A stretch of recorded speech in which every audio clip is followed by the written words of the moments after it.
Hello and welcome to this final first look exploring session looking at the Shoemakers Holiday by Thomas Dekker. That's the Shoemakers Holiday by Thomas Dekker, as we decided last time. And yes, final session, we're looking at Act 4, Scene 5 to the end, or running Scene 16, depending on how you want to break it up. Other scene act divisions are available. Too many people have edited this play to a degree, so there's too many options as to how you should break the scenes up. Yeah, because the original text doesn't have any at all, and opinions vary as to how many scene divisions you should actually put in. So even the scene divisions that I've given might be wrong. It's entirely up to you. A lot of stuff has happened. We've enjoyed it immensely. I'm not even going to have time to praise the plot because just go and watch the previous videos. You don't need me to hold your hand all the way through these things. Yes, to finish off and hoping that the curse of the final session does not strike suddenly and we're all horribly disappointed and go and crawl into a cave, sad and dejected. Reading the play, we have reading Eyre is Sarah Blake, actor, writer and director based in Germany. That's the current Lord Mayor, the former Lord Mayor, and Margery will be read by DiRoberto, academic, Tucson. And reading Lincoln and Hammon today is... Hey, I'm Gina Moravec. I'm a podcast producer and voice actor in Northeast U.S. Reading Hodge and the King is... Hi, I'm Eric. I am the king. No, wait. Sorry. I had to do it at some point, and it just came out today. I'm sorry. Maybe too much sugar. I'll put it away. Yeah, we don't know which king it is, by the way. It's entirely up to you which king. This play technically straddles at least two, so so you entirely up to you, Eric, which king you want to be. Reading Rafe and Serving Man is Helen, based in Suffolk. Reading Jane is... Hello, my name is Lynn. I'm a college composition teacher. I am in the northwestern United States. Making sure my teeth are firmly in. Reading Firk and Lacy, disguised as hands, is... Aliki, Chapple, actor and translator in northwest England. And reading Sybil, Dodger, Nobleman and Rose is... Hello, I'm Helen Good, and I'm in Yorkshire, so this rose is white. And I'm your host, Robert Crighton. I will be reading stage directions. I might jump in to read other bits and bobs as and when I've forgotten that someone's in the play. So, without further ado, we're going to dive into Act 4, Scene 5 in our version, or Scene 16 in the running of it all. Enter the Lord Mayor and the Earl, or the former Lord Mayor and the Earl of Lincoln. Believe me, on my credit, I speak truth. Since first your nephew Lacy went to France, I have not seen him. It seemed strange to me when Dodger told me that he stayed behind, neglecting the high charge the king imposed. Trust me, Sir Roger Oatley. I did think your counsel had given head to this attempt, drawn to it by the love he bears your child. Here I did hope to find him in your house, but now I've seen mine error, and confess, my judgment wronged you by conceiving so. Lodge in my house, say you? Trust me, my lord, I love your nephew Lacy too dearly, so much to wrong his honor, and he hath done so, that first gave him advice to stay from France. To witness I speak truth, I let you know how careful I have been to keep my daughter free from all conference or speech of him. Not that I scorn your nephew, but in love I bear your honor, lest your noble blood should be, by my mean worth, be dishonored. How far the churl's tongue wanders from his heart. Well, Sir Roger Oatley, I believe you. With more than many thanks for the kind love, so much you seem to bear me. But, my lord, let me request your help to seek my nephew, whom if I find, I'll straight embark for France. So shall your Rose be free, my thoughts at rest, and much care die, which now lies in my breast. And enter Sybil. Oh, Lord, help! For God's sake! My mistress, oh, my young mistress. Where is thy mistress? What's become of her? She's gone. She's fled. Gone? Whither is she fled? I know not, forsooth. She's fled out of doors. With Hans the shoemaker. I saw them scud, scud, scud, apace, apace. Which way? What, John? Where be my men? Which way? I know not, and please your worship. Fled with the shoemaker? Can this be true? Oh, Lord, sir, as true as God's in heaven. Her love turned shoemaker? I am glad of this. A Fleming butterbox, a shoemaker? Will she forget her birth? Requite my care with such ingratitude? Scorned she young Hammon to love a Honnikin, a needy knave? Well, let her fly. I'll not fly after her. Let her starve if she will. She's none of mine. Be not so cruel, sir. Enter Firk with shoes. I'm glad she escaped. I'll not account of her as my child. Was there no better object of her eyes, but a foul, drunken lubber, swill belly, a shoemaker? That's brave. Oh, yea, forsooth, 'tis a very brave shoe, and as fit as a pudding. How now? What knave is this? From whence comest thou? No knave, sir. I am Firk, the shoemaker, lusty Roger's chief lusty journeyman, and I have come hither to take up the pretty leg of sweet Mistress Rose, and thus hoping your worship is in as good health as I was at the making hereof, I bid you farewell. Yours, Firk. Stay, sir knave. Come hither, shoemaker. Oh, 'tis happy the knave is put before the shoemaker, or else I would not have vouchsafed to come back to you. I am moved, for I stir. My lord, this villain calls us knaves by craft. Then 'tis by the gentle craft, and to call one knave gently is no harm, said your worship merry. Syb, your young mistress, I'll so bob them, now my master Eyre is Lord Mayor of London. Tell me, sirrah, whose man are you? I am glad to see your worship so merry. I have no more to this gear, no stomach as yet to a red petticoat. Pointing at Sybil. He means not, sir, to woo you and his maid, but only doth demand whose man you are. I sing now to the tune of Roger. Roger, my fellow, is now my master. Sirrah, knowest thou one Hans, a shoemaker? Shoemaker. Yes, stay, I have him. I tell you what, I speak in secret. Mistress Rose and he are by this time, no, not so, but shortly are to come over one another with, can ye dance the shaking of the sheets? It is that Hans, I'll so gull these diggers. Knowest thou then where he is? Oh, yes, forsooth. Yea, marry. Canst thou in sadness? No, forsooth, no, marry. Tell me, good honest fellow, where he is, and thou shalt see what I'll bestow on thee. Honest fellow? No, sir, not so, sir. My profession is the gentle craft. I care not for seeing. I love feeling. Let me feel it here, aureum tenus, 10 pieces of gold. Genum tenus, 10 pieces of silver. And then Firk is your man in a new pair of stretchers.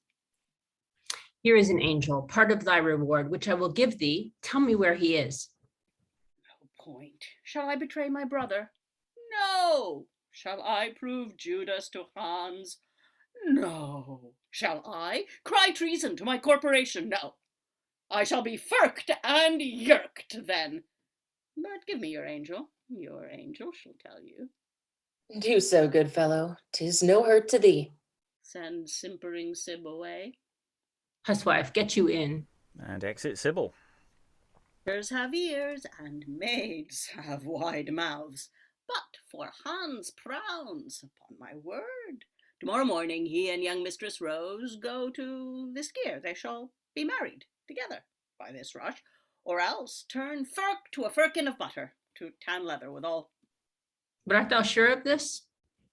Am I sure that Paul's steeple is a handful higher than London stone, or that the pissing conduit leaks nothing but pure mother bunch? Am I sure I am lusty Firk? God's nails. Do you think I am so base as to gull you?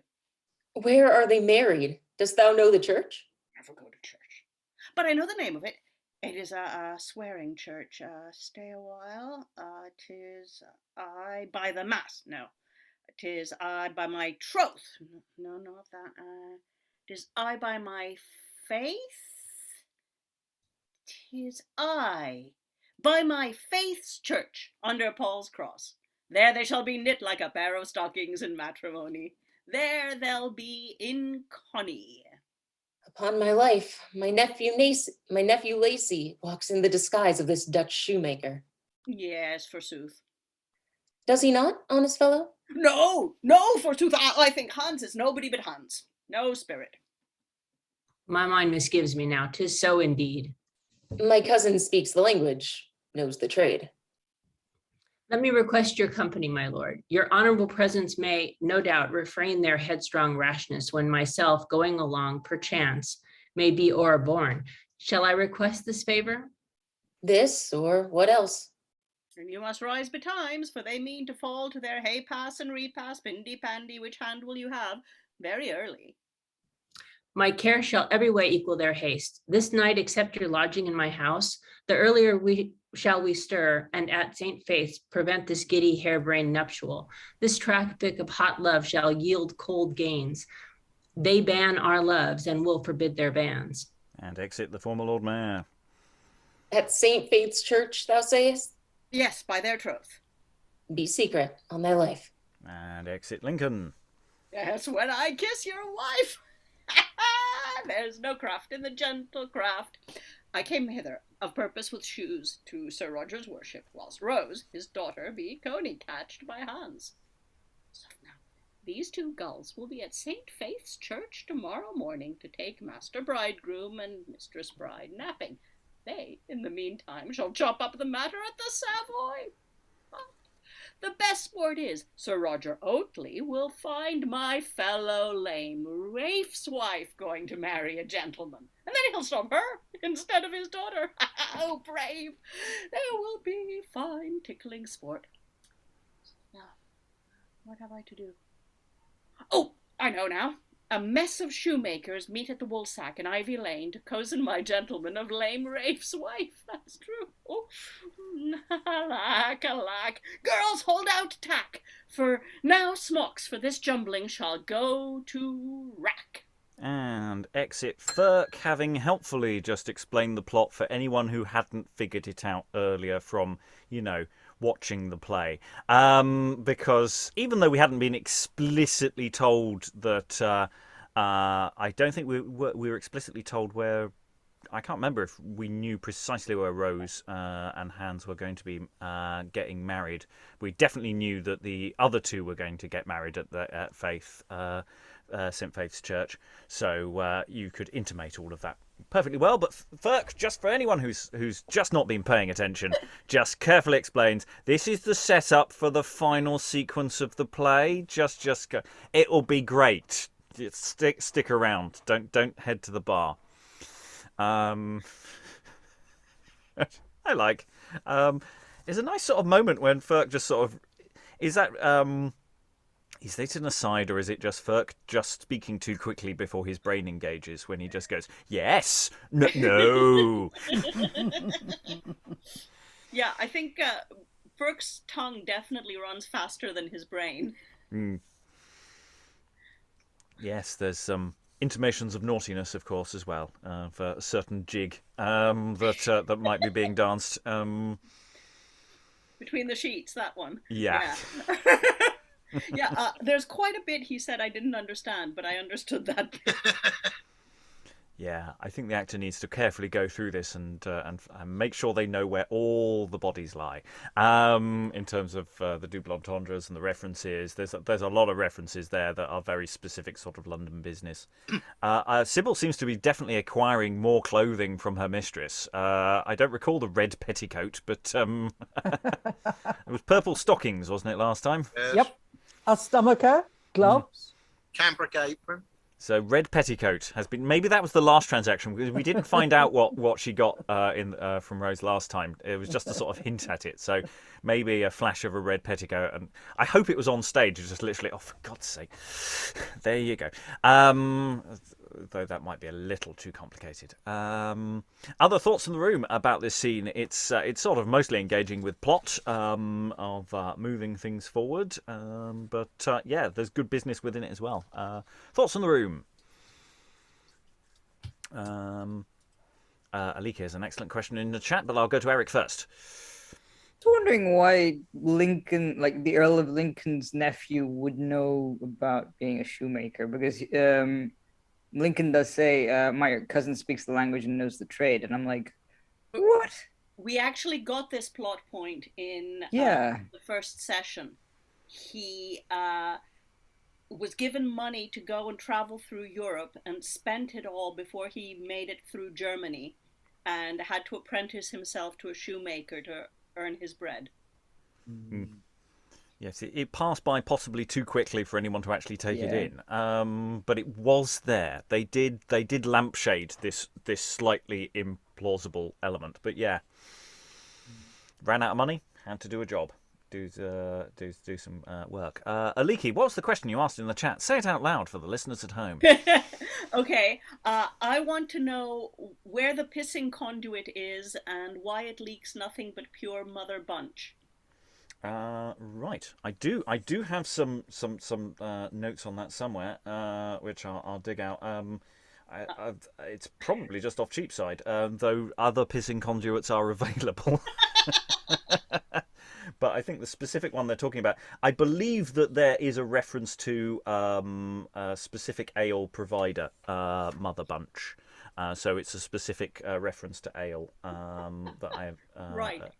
So it's like saying the culvert down my street runs pure tenants or something like that. Something along those, yeah. But yeah, it's like the old joke about wise drinking Australian lager like making love in a canoe. Yes. I thought that was American beer. Well, it's I'm taking it from Monty Python, so that's the sketch it was in, because it's close to water. So yes, it's supposed to be quite weak and awful. So anyway, other questions or thoughts about this scene? I mean, yeah.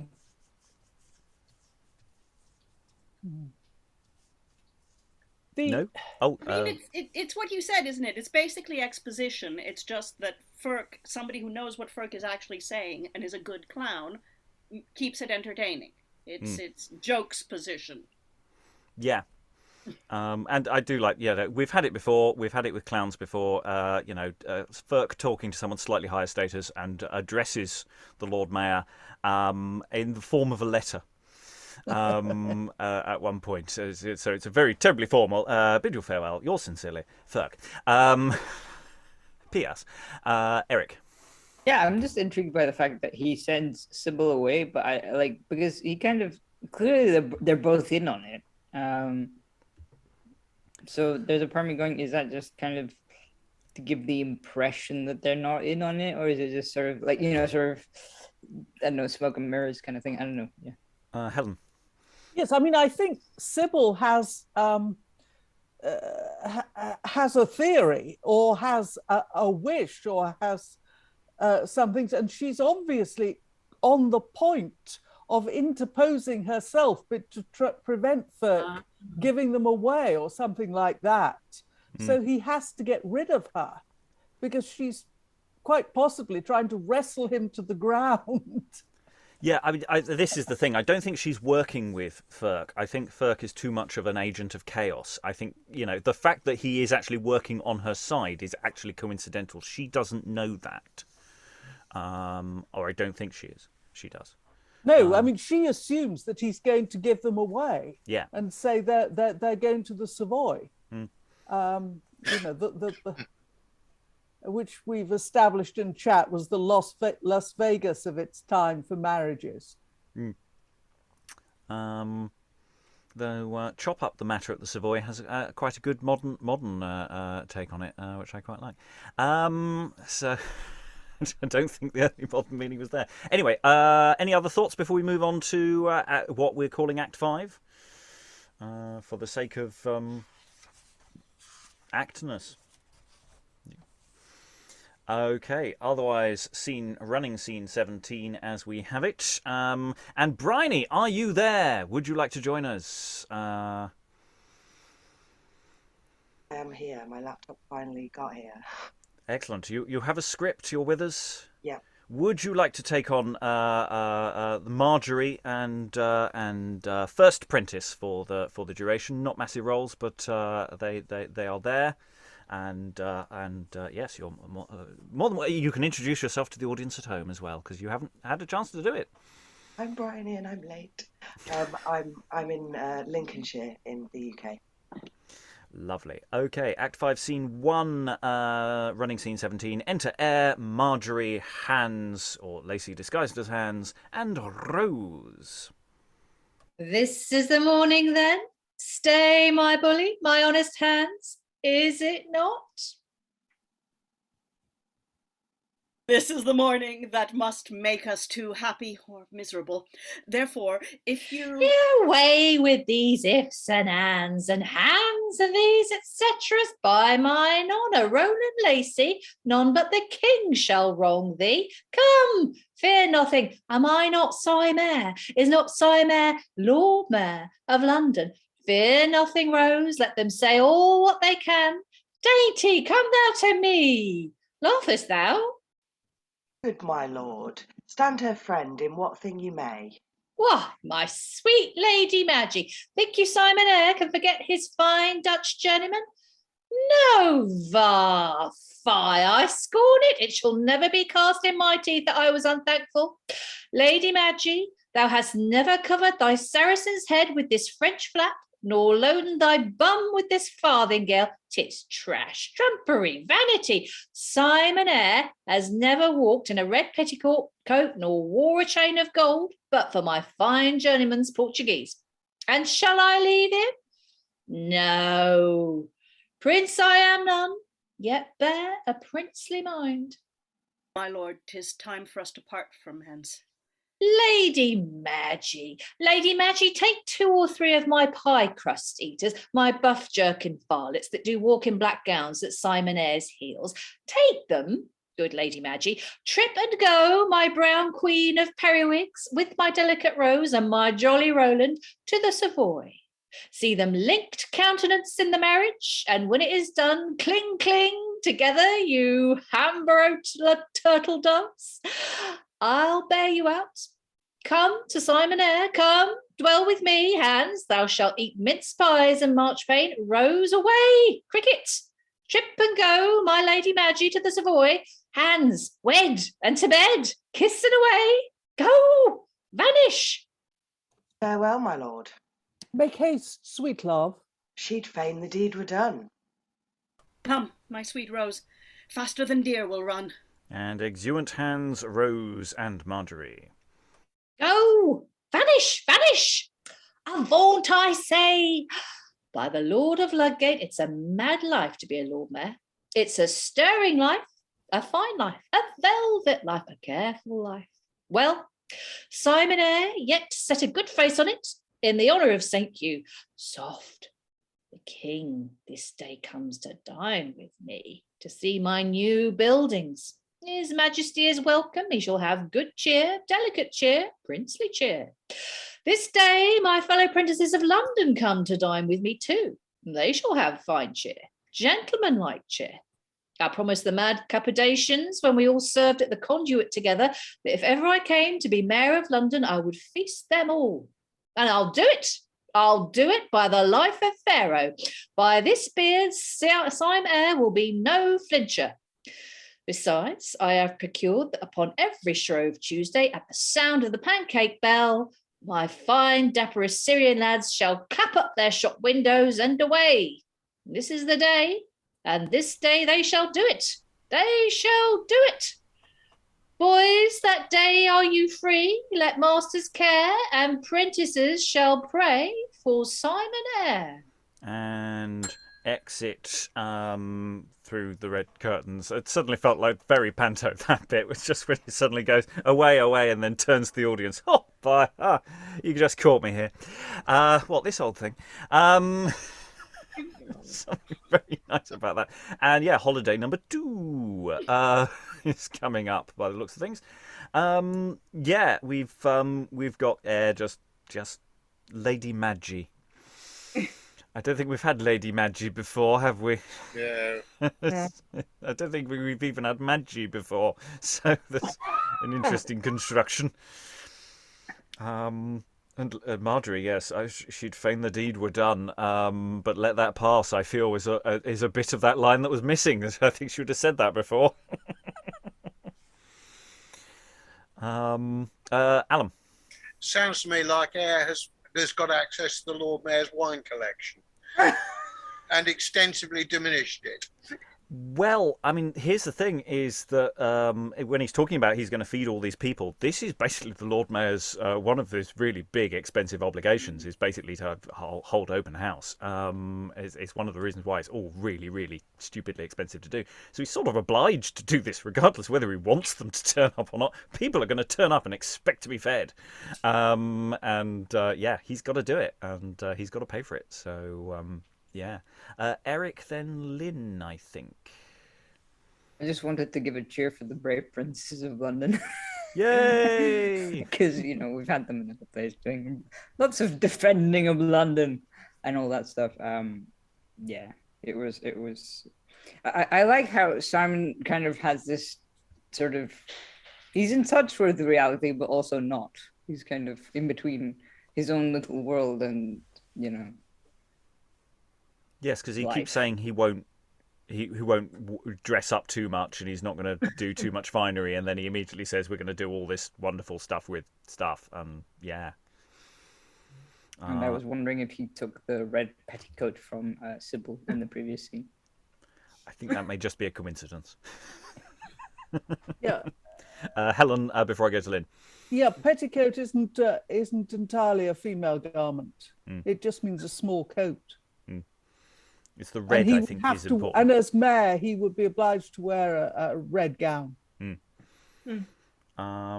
Yes, and the Wonderful Prentices of London is from Edward IV, parts 1 and 2 by Thomas Hayward, which is again on stage almost exactly the same time as this play is. So we're very much in a thing about bigging up Prentices. I think it's possibly they're courting an audience that is really on fire at the moment. Lynn. I was just thinking, you just can't resist Simon Eyre. I can't. I mean, he's just so jolly. He's just so sincerely happy for everybody. Like, so hail fellow well met. And it's just really interesting contrast to the just previous scene, I guess, or the recent scene where the two fathers of the young couple are talking, and they don't really like each other very much, and they disapprove of this marriage. They are the quintessential blocking fathers from new comedy, and Eyre is of their generation, but he's like, everybody have fun. It's fun. Life is fun. This is fun. I just love him. And it's the way he almost is like the sort of films where you have the baby just walking randomly through the streets and avoiding disasters at every single moment. Eyre has done nothing within the play to actually gain this status. This status just falls on him from a height, and he just picks it up and he's just delighted and he wanders through, and it's like there's none of this idea that you have to do some graft and some back scratching or any of the things merit or anything. There's right? no politics. Yeah. It just happens to him, and he's nice. Just a complete charmed life, just, yeah. Eric? I think it was in What You Will or some other Marston play where you had like the Fortune, who was a father of Catherine and someone else whose name I cannot remember at this point in time, who basically is always like, hey, let's have a party. I mean, obviously, since we said the night of the burning pestle comes after this, that wouldn't really be a valid comparison at this point. But then, yeah, it kind of reminded me of that. Like, hey, let's have a party. It doesn't matter if someone's going to die. Yeah. Other thoughts? It's a fun scene, and it is Eyre's scene, isn't it? I mean, everybody else in that scene are just sort of there. They're just the feed. Yeah, they're... Yeah, it's like Lacy and Rose are there, to remind us there's a plot. Go away and do the plot. Get off stage so I can get on doing other things, not plot related. Okay, we'll move on then. Act 5, Scene 2, or running Scene 18. We have got a lot of shoemakers coming on now. Invasion of the shoemakers. Enter Hodge, Firk, Rafe, and 5 or 6 shoemakers. I mean, depending on your budget. All with cudgels or such weapons. Come, Rafe, stand to it, Firk. My monsters, as we are the brave bloods of the shoemakers, heirs apparent to St. Hugh, and perpetual benefactors to all good fellows, thou shalt have no wrong. Were Hammon a king of spades, you should not delve in thy clothes without thy sufferance. But tell me, Rafe, art thou sure 'tis thy wife? Am I sure this is Firk? This morning when I stroked her on her shoes, I looked upon her and she upon me and sighed and asked me if ever I knew one Rafe. Yes, said I. For his sake, said she, tears standing in her eyes. And for thou art somewhat like him, spend this piece of gold. I took it. My lame leg and my travel beyond sea made me unknown. All is one for that. I know she's mine. She give thee this gold? Oh, glorious glittering gold! She's thine own, 'tis thy wife, and she loves thee. For I'll stand to it, there's no woman will give gold to any man, but she thinks better of him than she thinks of them she gives silver to. And for Hammon, neither Hammon nor hangman shall wrong thee in London. Is not our old master Eyre, Lord Mayor? Speak, my hearts! Yes, Hammon shall know to his cost. Enter Hammon, his serving man, Jane, and others. Peace, my bullies. Yonder they come. Stand to it, my hearts. Firk, let me speak first. No, Rafe, let me. Hammon, whither away so early? Unmannerly, brood slave. What's that to thee? To him, sir, yes, sir, and to me, and others. Good morrow, Jane, how dost thou? Good Lord, how the world is changed with you.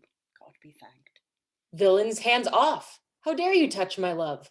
Villains! Down with them! My gloves for apprentices! Clubs! Hold my hearts, touch her, Hammon. Yea, and more than that, we'll carry her away with us. My masters and gentlemen, never draw your bird spirits, your bird spits. Shoemakers are steel to the back, men, every inch of them. All spirit. Those on Hammon's side, so all the extras on the other team all go. Well, what of all this? I'll show you. Jane, dost thou know this man? 'Tis Rafe, I can tell thee. Nay, 'tis he in faith, though he be lamed by the wars. Yet look not straight, but run to him. Fold him about the neck and kiss him. Lives then my husband? Oh God, let me go. Let me embrace my race. What means, my Jane? Nay, what meant you to tell me he was slain? Pardon me, dear love, for being misled. 'Twas rumored here in London thou wert dead. Thou seest, he lives.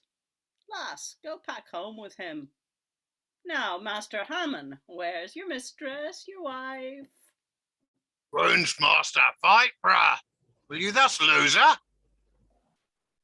Clubs! Down with the creature! Down with him! Clubs! Hold! Hold, fool. Sirs, he shall do no wrong. Will my Jane leave me thus and break her faith? Yea, sir, she must, sir. She shall, sir. What then? Mend it? Hark, fellow Rafe, follow my counsel. Set the wench in the midst, and let her choose her man, and let her be his woman. Whom should I choose? Whom should my thoughts affect, but him whom heaven hath made to be my love? Thou art my husband, and these humble weeds make thee more beautiful than all his wealth. Therefore, I will put off his attire, returning into the owner's hand, and after ever be thy constant wife. Not a rag, Jane. The law's on our side. He that sows in another man's ground forfeits his harvest. Get thee home, Rafe. Follow him, Jane. He shall not he shall not have so much as a busk point from thee. Don't do that, Rafe. The appurtenances are thine own. Hammon, look not at her. Oh, swoons, no! Blue coat, be quiet. We'll give you a new livery, Elsa. We'll make Shrove Tuesday St. George's Day for you. Look not, Hammon, leer not, I'll firk you. For thy head now, one glance, one sheep's eye, anything at her, touch not a rag, lest I and my brethren beat you to clods. Come, Master Hammon, there's no striving here. Good fellows, hear me speak. And honest Rafe, whom I have injured most by loving Jane, mark what I offer thee. Here in fair gold is 20 pound. I'll give it for thy Jane. If this content thee not, thou shalt have more. Sell not thy wife, Rafe, make her not a whore. Say, wilt thou freely cease thy claim in her and let her be my wife? No, No, do don't not, do it, Rafe. Ralph. No. Oh, Sirrah Hammon, Hammon, dost thou think a shoemaker is so base to be abhorred to his own wife for commodity? Take thy gold, choke with it. Were I not lame, I would make thee eat thy words. A shoemaker sell his flesh and blood. Oh, indignity. Sarah, take up your pelf and be packing. I will not touch one penny. But in lieu of that great wrong I offered thy Jane, to Jane and thee I give that 20 pounds, since I have failed of her during my life. I vow no woman else shall be my wife. Farewell, good fellows of the gentle trade. Your morning mirth my morning day hath made. And exit Hammon. Touch the gold, creature, if you dare. You'd best be trudging. Here, Jane, take thou it. Now, let's home, my hearts. Stay, who comes here? Jane, on again with thy mask. Indeed, we will come to who's coming on stage, because of course we know who's coming on stage. We were told it was in great detail earlier by Firk what was going to happen next, and lo and indeed it is about to happen. But yeah, we have an angry mob, plus servants of Hammon. I get the impression that Hammon servants are not tough guys. I'm getting the impression that they are not as handy in a fight as a bunch of angry shoemakers. They definitely don't seem as eager. And I mean, Hammon, whoa there. I mean, phew. Yeah. Phew. I was inclined to make excuses for Hammon, but that was low. Oh, Yeah. I liked him in those early scenes, and then he lost me. He lost me a long time ago. He came good in the end. Yeah, so he's tough. Well, the thing is, it's a romance, right? Like Helen was saying, that there's a different genre going on here. So the romance anti-hero or the romance antagonist repents in the end and goes off to be a monk or something. That's, Yeah, but I don't know if he gives the £20, outside of threat of violence. I mean, he is surrounded by shoemakers. There's part of me wondering, this is just a way of getting out of this situation alive. That may not be what the scene is actually doing, but that's kind of... There's room for that interpretation in there, I think. You do get a sense that he might fling the coins in the air and do a runner. That's why Firk is like, oh, don't touch it, because one of the servants is going... Helen. Yeah, I mean, Hammond's serving man seems perfectly prepared to start a Barney. I mean, it's just Hammond that says, no, we'll decide this by words. And then Hodge has the idea of leaving it to Jane, who is pretty heroic. Yeah, she's really unequivocal about what she wants. So, which reminds me, no, we're not properly taking turns here. Sorry. But there's a moment earlier in the scene that I just found kind of hilarious. Rafe narrates the interaction between him and his wife, who doesn't know him. Well, you remind me of my husband. Here's a piece of gold, and she's crying, and such a touching moment. It's like, oh my, my wife loves me. I know she loves me. You know, it's that classic romance reveal of the person who doesn't know who they're talking to says what that person needs to hear. And then Firk's like, money? She gave you money? Whoa, cool. Well, I mean, and the best thing about that is it's related via shoes. It's like he saw the shoe and the shoe talked to him and he had a conversation with the shoe, and it's and there's part of me going, I hope he's still holding the shoe and that he's enacting it, and it's sweet and silly and funny at the same time, because I think it needs all of those elements. And Firk just goes, absolutely. Whoa, you got money? Yeah. Where's it from? Yeah. And, you know, Firk is really busy. He's really running around stage. He's having a good fifth act. Yeah.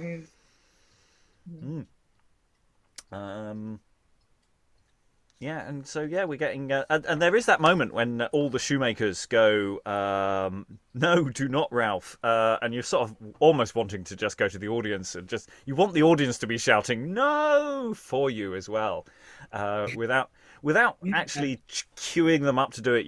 That's the hope you could do with the production, is that the audience will be so on your side of going, don't do it.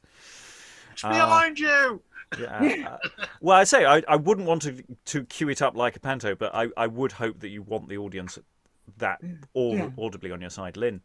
Yeah, this is actually really a subversive moment. Not only do the shoemakers and the apprentices and the working men sort of have the upper hand in terms of physical force, they're also quite disrespectful. Like the social hierarchy is flipped. They call him Sirrah. Sirrah is something you say to your servants. You talk, or to a child. It's definitely a downward trajectory in terms of relative status. You don't say Sirrah to somebody who's above you in social status, and they do. But that's actually quite subversive. Eric. I'm kind of tempted to sort of like, if you were casting this and just like cross cast it so that you've got Hodge and all the shoemakers are women, and then so when he goes, men, every inch of them, and then they look at each other, oh spirit, sort of like, yeah, we're totally men, aren't we? We're men in tights. It just made me laugh, and I like this scene quite a lot. I also like the way the negotiation works. They're saying when Jane says, "I will give back all this wealthy attire," and Hodge is going, "No, finders keepers, finders keepers. That's the system. He gave it to you. Just walk away with it. Walk away. It's fine." Yeah, it's awesome. Okay. Any other thoughts before we move on? Because we haven't finished the scene yet. That's something that comes up quite a lot in law, that gifts given in the expectation of marriage can be reclaimed if the marriage doesn't happen. What you've got to do is to prove that the gifts were given in the expectation of the marriage, not just gifts. All right, that's boring. No. It's useful data. This is one of those plays where all of those layers are actually quite important for the production to know, even if it doesn't reach the audience. Eric, and then we'll move on. I do like how obviously Hodge is in charge of the situation, and he remembers that we still have to fool the parents of the two blocking fathers. Otherwise, if they leave before the parents get there, then, the other two are in trouble. The other couple. It's like you knew I needed a link into the rest of the scene. It's fabulous. I mean, it's Hodge who does say, "Jane, come on again with thy mask." I was almost thinking, surely that should be Firk. He was doing all the setup last time, but hey, Hodge gets the line. And why not? For indeed, the rest of the scene, as has been predicted, will now probably be enacted. For enter the Earl of Lincoln. Jane's put a mask on, so she's in disguise. They won't know who it is. Enter the Earl of Lincoln, the former Lord Mayor, and servants. Yonder's the lying varlet mocked us so. Come hither, sirrah. I, sir? I am sirrah? You mean me, do you not? Where is my nephew married? Is he married? God give him joy, I'm glad of it. Oh, they have a fair day. And the sign is in a good planet, Mars and Venus. Villain, thou toldest me that my daughter Rose this morning should be married at St. Faith's. We have watched there these 3 hours at the least, yet see we no such thing. Oh, truly, I am sorry for it. A bride's a pretty thing. Come to the purpose. Yonder's the bride and bridegroom you look for, I hope. Though you be lords, you are not to bar by your authority men from women, are you? See, my daughter's masked. True, and my nephew, to hide his guilt, counterfeits his lame. Yea, truly. God help the poor couple, they are lame and blind. I'll ease her blindness. I'll his lameness cure. Lie down, sirs, and laugh. My fellow Rafe is taken for Roland Lacy, and Jane for Mistress Damask Rose. This is all my knavery. What, have I found you, minion? O base wretch, nay, hide thy face, the horror of thy guilt can hardly be washed off. Where are thy powers? What battles have you made? Oh yes, I see, thou foughst with shame, and shame hath conquered thee. This lameness will not serve. Unmask yourself. Lead home your daughter. Take your nephew hence. Hence? Zounds, what mean you? You mad? I hope you cannot enforce my wife from me. Where's Hammon? Your wife? What, a Hammon? Yes, my wife, and therefore the proudest of you that lay hands on her first, I'll lay my crutch across his pate. To him, lame Rafe! Oh, here's brave sport. Rose, call you her?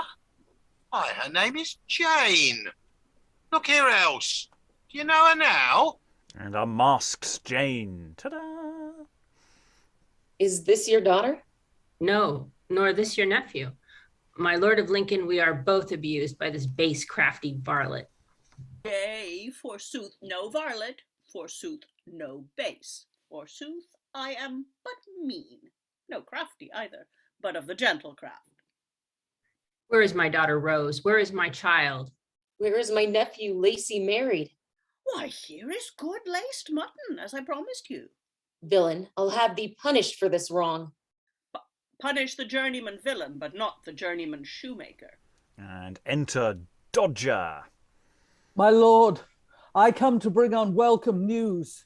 Your nephew Lacy and your daughter Rose, early this morning wedded at the Savoy, none being present but the Lady Mayoress.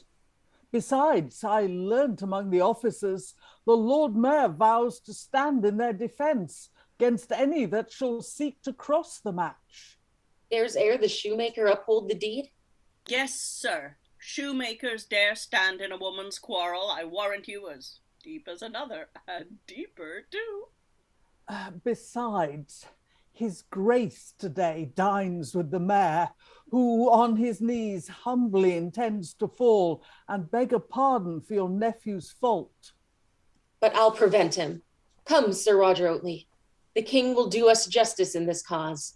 However their hands have made them man and wife, I will disjoin the match or lose my life. And exeunt Lincoln, the former Lord Mayor, Dodger, etc. Adieu, Monsieur Dodger. Farewell, fools. Oh, if they had stayed, I would have so lammed them with flouts. Oh, heart, my codpiece point is ready to fly in pieces every time I think upon Mistress Rose. But let that pass, as my Lady Mayoress says. This matter is answered. Come, Rafe, home with thy wife. Come, my fine shoemakers, let's swap masters. This new Lord Mayor and their swaggerless Shrove Tuesday. I'll promise you wine enough, for Madge keeps the cellar. Oh, rare. Madge is a good wench. And I'll promise you meat enough, for simpering Susan keeps the larder. I'll lead you to victuals, my brave soldiers. Follow your captain. Oh, brave! Hark! Hark! A bell rings. The The Pancake bell ring. Pancake bell. Bell, my heart. Oh, brave, oh, sweet bell, oh, delicate pancakes. Open the doors, my hearts, and shut up the windows. Keep in the house, let out the pancakes. Oh, rare, my hearts. Let's march together for the honour of St. Hugh to the great new hall in Gracious Street Corner, which our master, the new Lord Mayor, hath built. Oh, the crew of good fellows that will dine at my Lord Mayor's cost today. Why, my Lord Mayor is a most brave man. How shall Prentices be bound to pray for him and the honour of the gentlemen shoemakers? Let's feed and be fat with my lord's bounty. Oh, musical bell, still. Oh, Hodge. Oh, my brethren. There's cheer for the heavens. Venison pasties walk up and down, piping hot, like sergeants. Beef and brewers comes marching in dry vats. Fritters and pancakes comes trowling in wheelbarrows. Hens and oranges hopping in porters' baskets. Collops, eggs and scuttles, and tarts and custards come quavering in malt shovels. Woo! Woo! Let's enter more Prentices. How now, mad lads? Whither away so fast? Whither? To the great new hall. Know you not why? The Lord Mayor hath bidden all the prentices in London to breakfast this morning. Oh, Shoemaker. Brave shoemaker, brave lord of incomprehensible good fellowship. The pancake bell! Hooray! The pancake bell! And they the cast bell up their rings. caps. Nay, more my hearts, every Shrove Tuesday is our year of Jubilee, and when the pancake bell rings, we are as free as my Lord Mayor. We may shut up our shops and make holiday. I'll have it called St. Hugh's Holiday. Agreed. St. Hugh! Hugh's holiday. And this shall continue forever. Hooray! Come on, my heart! Away! Come, my heart, Away! away. Oh, eternal credit to us of the gentle craft. March fair, my hearts. Oh, rare. Yes, and they exit. It's pancake day. It's pancake day. Yes, it's pancake day. Yes. So. Okay, that ended interestingly. I just find that. It was all quite nicely random. I like that. I like the way Firk, comes up with a terrible reason for, oh, Lacy, oh, good laced button. Yeah, you misheard me. Honest. Yeah, definitely. Bum. I mean, that's wafer thin as an excuse, as excuses go. But yeah, we had the requisite unmasking and people storming off annoyed and stuff. Meanwhile, Dodger comes in to deliver some news. The stuff has happened off stage, and the Lord Mayor, the new Lord Mayor's on the side of them, but they can go to the King. Lynn. Yeah, the Earl of Lincoln, or Lincoln and the former mayor are the most determined blocking fathers I have ever seen. They don't know they're in a play. It's like, it's hopeless, you guys. And they just keep, no, well, we're gonna stop this. We're gonna stop this. We'll get them. We'll get the marriage annulled. We're gonna. It's just like, dudes, give up. Give up? Okay. Eric. I like to think that in his head, Firk has like this image of like basically that scene from Beauty and the Beast with "Be Our Guest" kind of thing. Kind of as he's describing all the food and stuff. It's just like, Yeah, absolutely. There's all the stuff that Simon Eyre is going to have to pay for. And, oh, look, we've got more people to come along. Yeah, it's going to be great. Helen. This play has turned into an origin story for the Shrove Tuesday holiday, with its attendant football matches and riots and loss of life and destruction of property and general mayhem. Yes, there does seem to be a suggestion that this is explicitly trying to suggest that Shrove Tuesday as a holiday is coming from this particular historical instance. Yes, yes. So yeah, pancakes all round. I think the production needs a pancake budget. I think at this point there definitely needs to be pancakes handed out to the audience logistically, and that's actually remarkably difficult to do. No, it's the whole health and hygiene, providing food to consumables, especially if you've cooked it on site. It's a bit of a nightmare, this, actually, if you want to do that. But it would be nice to do that. Aliki. Well, I mean, I was involved in a show that was about cooking flatbread on stage with the audience. If you want to talk about health and safety nightmares, we got through it all right. But I really enjoyed kind of that whole fantasia, kind of somewhere between Food, Glorious Food, and the Big Rock Candy Mountain of this glorious abundance that was awaiting all of the apprentices. Really kind of, a poor man's fantasy of feasting. And it's also the shape of this scene, because remember, we've gone from Hammon, Rafe, Jane encounter that is potentially very violent, to the angry father coming in, to this explosion of fun. And yeah, it's doing all sorts of things. Carl. Yeah, it seems so carnivalesque and so much excess, or money being thrown everywhere, possibly. I mean, that would be a great way to stage it, with the money being thrown. And it seems to me, because that, and them scrambling for it. I wondered if there was any external, something going on that might have inspired this, because it's so excessive. It's just, isn't London great, I think? Just, all of these things. Eric, then Helen. I think also it's kind of, since you said that, Edward IV was being staged at this time with the Apprentices of London and stuff, they probably got all the extras from that just to join in at this scene, like coming off. Well, because you could do it like sort of coming from the audience as well, as opposed to having them come from either side of the stage. And sort of, bringing whatever they're bringing food. Hey, let's go get food. And of course, there's much potential for frisbee pancakes, and, I don't know, like catapult pancakes and that kind of thing. Obviously, that's not a health and safety thing, because of course that wouldn't happen. But yeah, I mean, sadly, Edward IV, I'm fairly certain, is the competition not there. So maybe they're just there's an arms race on how many apprentices you can have being wonderful on stage, as it were. Helen.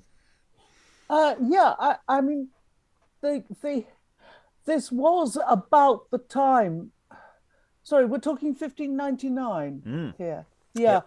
Well, we're talking here about the time when the Shrove Tuesday festivities were beginning to be a problem. They were destructive. People got hurt, property got damaged. So this was at a time when the question of what apprentices should be allowed to do on Shrove Tuesday was coming up. I mean, it got a lot worse later. Oh yeah. Controlling people gathering in any way, shape, or form is a perennial issue that comes up at this time. Especially with theatres as well. Yeah, but the apprentices being young men with a propensity to be had a propensity to be difficult anyway. And there were a lot of them when they got together and fought each other for the honor of their guild. Eric. Well, in terms, because we've talked about how they might have staged it and that kind of thing. I kind of like the idea that you can just hand this over to a youth company, because there's so many parts, and you can just have maybe not the youngest kids, but sort of the youngest crowds, providing the crowd scenes as well. So you kind of have sort of, you've got enough of a cast without having to sort of, I don't know, yeah. Yeah, and I think actually the relatively modern performance history that I know of does lean towards quite a lot of student productions and the amateur side of things. Not quite as many professional productions as you would think. Though I'm not sure of the more modern recent productions that exist, but certainly, yeah, it's there does seem to be this does seem to appeal to that side of the fence. So, and I think with good cause. It's a good. So far, it seems to be quite balanced ensemble-wise as well. I mean, Eyre, we think how wonderful a part Eyre is. He doesn't actually do that much. But when he's on, he's really fab. So it's not too big and all-encompassing a part. And I don't think any of the parts are too big or all-encompassing, actually. It's very nicely balanced. I mean, that's one of the other reasons why perhaps it doesn't have quite as big a performance history among professional companies is, of course, it doesn't have the big star parts in quite as big and starry a fashion as perhaps big stars would like. But, hey-ho, that's a later conversation. Anyway, let us go on to the next scene, which is relatively short. Act 5, Scene 3, or Scene 19, running Scene 19. Enter the king and his train, across the stage. Is our Lord Mayor such a gallant? One of the merriest madcaps in your land. Your grace will think when you behold the man, he is rather a wild ruffian than a mayor. Yet thus much I'll ensure your majesty, in all his actions that concern his state, he is as serious, provident, and wise, as full of gravity amongst the grave as any mayor hath been these many years. I am with child till I behold this huff-cap. But all my doubt is, when we come in presence, his madness will be dashed clean out of countenance. It may be so, my liege. Which to prevent, let someone give him notice. 'Tis our pleasure that he put on his wonted merriment. Set forward. On a four. On a four, they all cry. Exit king. King doesn't quite understand how kingship works, does he? It's if you want someone to behave normally outside of your presence, disguise yourself. Have you not been to a play before, King? You don't send a note ahead saying act natural. That ain't gonna work. I'm sure. Oh, yeah. Okay, I'm getting a handle on this, King, quite quickly. Right, yeah. Act madcap, please. There's not much more to say on that point, unless anyone has anything to add. Otherwise, we'll go on to the next scene. Helen. I don't believe a word the nobleman says. No. The idea of Eyre being as full as gravity amongst the grave seems highly unlikely, because we've never seen any evidence of it. But on the other hand, it may be that he is capable of being serious if he wants to be. I mean, he did get the job in part because a lot of people died, so according to the narrative of the play. So, hopefully they also brought him in because he was a reasonable administrator. So we'll see. Carl. Yeah, I was just thinking, is this topsy-turvy kind of stuff, but that does give it, so that it's going to be restored, or this is some sort of temporary disorder, but him being said to be grave and sober and all that seems to suggest that it's merited in some way his position. Well, we shall find out as we go into Scene 20 or Act 5, Scene 4. Enter Eyre, Hodge, Firk, Rafe, and other shoemakers, all with napkins on their shoulders. Come, my fine Hodge, my jolly gentlemen shoemakers. Soft! Where be these cannibals, these varlets, my officers? Let them all walk and wait upon my brethren, for my meaning is that none but shoemakers at the livery of my company shall in their satin hoods wait upon the trencher of my sovereign. Oh, my lord, it will be rare. No more, Firk. Come, lively. Let your fellow prentices want no cheer. Let wine be plentiful as beer, and beer as water. Hang these penny-pinching fathers that cram wealth in innocent lambskins. Rip, knaves, avaunt! Look to my guests. My lord, we are at our wits' end for room. Those 100 tables will not feast the fourth part of them. Then cover me those 100 tables again and again, till all my jolly prentices be feasted. Avoid Hodge, run Rafe, frisk about my nimble Firk, carouse me fathom healths to the honour of the shoemakers. Do they drink lively, Hodge? Do they tickle it, Firk? Tickle it? Some of them have taken their liquor standing so long that they can stand no longer. But for meat, they would eat it, and they had it. Want they meat? Where's this swag belly, this greasy kitchen stuff cook? Call the varlet to me. Want meat? Firk, Hodge, lame Rafe, run my tall men, beleaguer the shambles, beggar all Eastcheap, serve me whole oxen in chargers, and let sheep whine upon the table like pigs, for want of good fellows to eat them. Want meat? Vanish, Firk, avaunt, Hodge. Your lordship mistakes my man, Firk. He means their bellies want meat, not the boards, for they have drunk so much they can eat nothing. And in theory, this might be a place where one of the songs in the manuscript or in the printing happens. It may not happen here. It may have already happened earlier in the play, but for the sake of it, we're going with this edition. The second three-men song.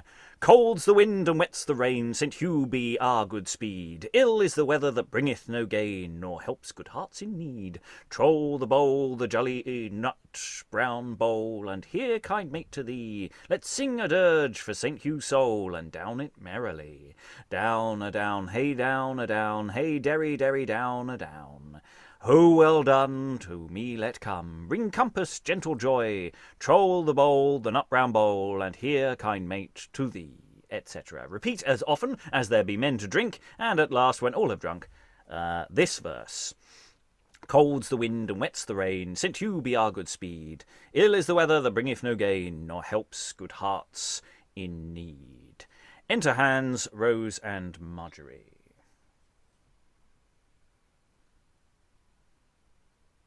Where is my lord? How now, Lady Maggie? The king's most excellent majesty is new come. He sends me for thy honour. One of his most worshipful peers bade me tell thou must be merry, and so forth, but let that pass. Is my sovereign come? Vanish, my tall shoemakers, my nimble brethren. Look to my guests, the prentices. Yet stay a little. How now, Hans? How looks my little Rose?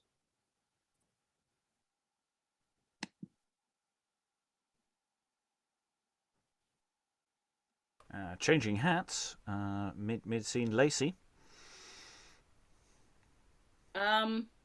Still as disguised as Hans. Still disguised as Hans. Well, I don't know if he is disguised. Let me request you to remember me.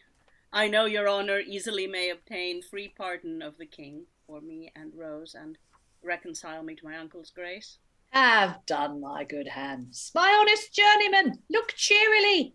I'll fall upon both my knees till they be as hard as horn, but I'll get thy pardon. Good my lord, have a care what you speak to his grace. Away, you Islington whitepot. Hence, you hopper ass, you barley pudding full of maggots, you broiled carbonado, avaunt, avaunt, avoid Mephistopheles. Shall Syme Eyre learn to speak of you, Lady Maggie? Vanish, Mother Miniver Cap, vanish! Go, trip and go, meddle with your partlets and your pishery-pashery, your flues and your whirligigs, go, rub out of mine alley. Syme Eyre knows how to speak to a pope, to Sultan Solomon, to Tamburlaine, and he were here. And shall I melt, shall I droop before my sovereign? No. Come, my Lady Maggie, follow me, Hans, about your business, my frolic freebooters. Frisk, frisk, about and about and about, for the honour of Mad Simon Eyre, Lord Mayor of London. Hey, for the honour of the shoemakers! Exuent with singing and dancing and stuff, and repeated random theatre references, mostly Marlowe. We got a Dr. Faustus and we got a Tamburlaine. I don't know if there was another one in there. Feels like there should be a few more. But Lots yeah. of Turkish plays for Sultan Suleiman. Yeah, I'm just wondering if there's There's a Pope in Faustus. there is a Pope in Faustus. Yeah, just trying to think about Suleiman. Is there one in Tamburlaine, or is that in a separate Turkish play? Can't remember off the top of my head. But yeah, a lot of that stuff. It feels like reasonable possibility that a song lives in the middle of that. Especially a drinking song about passing the bowl and everyone drinking. That feels reasonable, but not wholly convinced as to where it lives. So yeah, Eyre's having a party. Kind of feels that this scene is here to just break up between the king coming on and then the king coming back on again. And to just have some fun doing words with Eyre being fabulous. I'm not complaining. I enjoy this scene, but not sure it adds any specific plot points or anything really to it. It's just rather fun. Thoughts in the room, Sarah? Well, it reminds. I assume it reminds. I wasn't here for most of yesterday, but Lacy does do the thing of like, you will remember to get a pardon from the king for me, won't you? Mm. So I assume that's a repeated, like a reminder plot line from yesterday, maybe, or is that all new? No, we've had that today because they were talking about Lincoln and the Lord Mayor going directly to the king about things. I suppose it's the pardon for Lacy for not going to the war. Mayor. Yeah, exactly. Yeah, exactly. So I don't know if that's a reminder, but it's like a little wedge of plot that they just stuff in there. Yeah, in amongst the broiled carbonados. Don't think it actually came up explicitly yesterday. I think it might be in that point. It's to a degree going back to the first one, but it's sort of part of that whole disapproval thing that has been running in the background.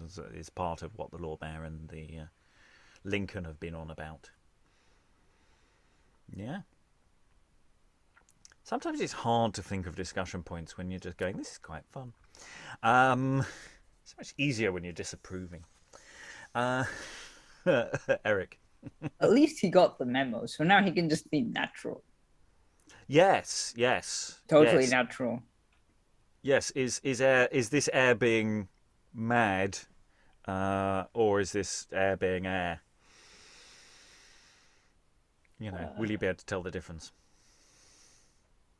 I don't think Eyre is someone who would necessarily change just because the king happened to be there. Mm.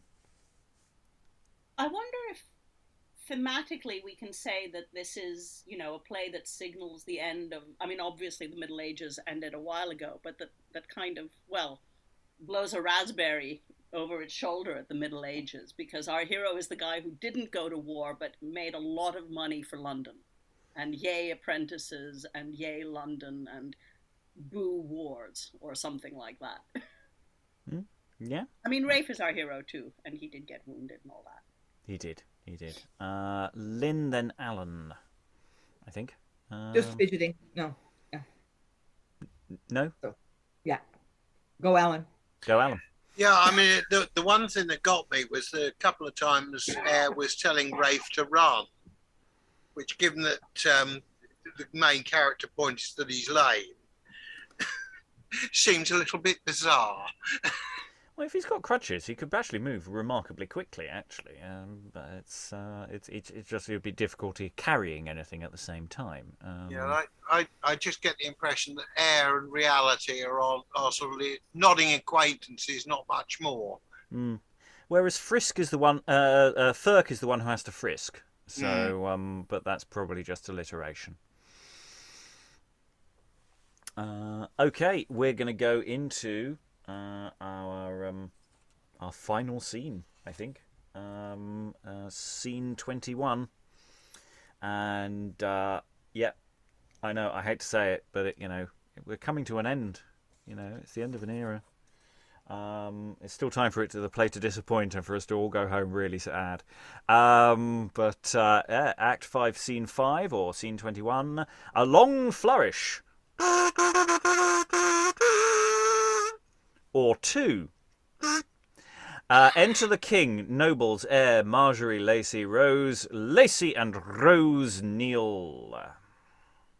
Well, Lacy, though the fact was very foul of your revolting from our kingly love and your own duty, yet we pardon you. Rise both, and Mistress Lacy, thank my Lord Mayor for your young bridegroom here.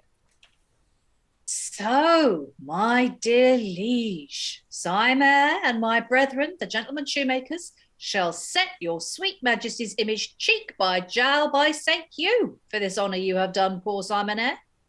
I beseech your grace, pardon my rude behaviour. I am a handy craftsman, yet my heart is without craft. I would be sorry at my soul that my boldness should offend my king. Nay, I pray thee, good Lord Mayor, be even as merry as if thou wert among thy shoemakers. It does me good to see thee in this humour. Say'st thou me so, my sweet Dioclesian? Then humph! Prince am I none, yet am I princely born. By the Lord of Ludgate, my liege, I'll be as merry as a pie. Tell me in faith, Mad Eyre, how old thou art. My liege, a very boy, a stripling, a younker. You see, not a white hair on my head, not a grey in this beard. Every hair, I assure thy majesty, that sticks in this beard, Eyre values at the king of Babylon's ransom. Tamarcham's beard was a rubbing brush to it. Yet I'll shave it off and stuff tennis balls with it to please my bully king. But all this while I do not know thy age. My liege, I am 56-year-old.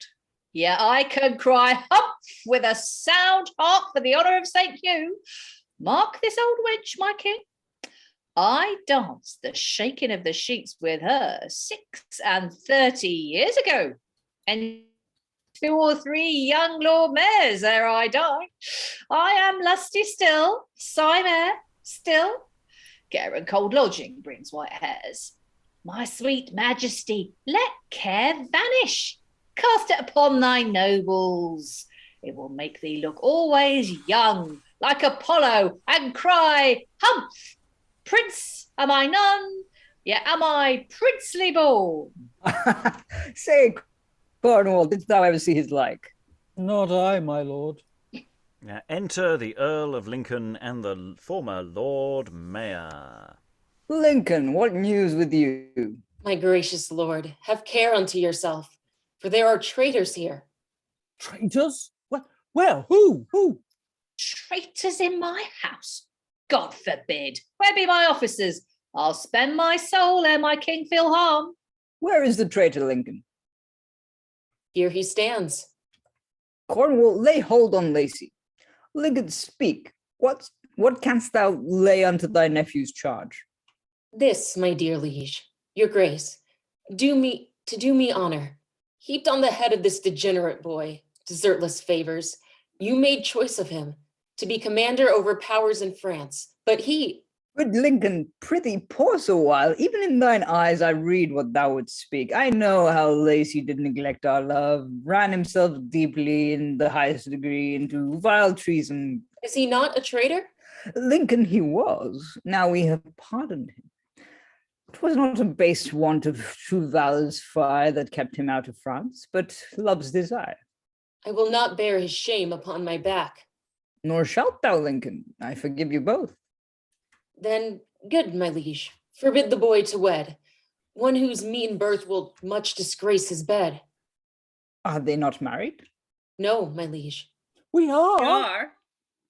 Shall I divorce them then? Oh, be it far that any hand on earth should dare untie the sacred knot knit by God's majesty.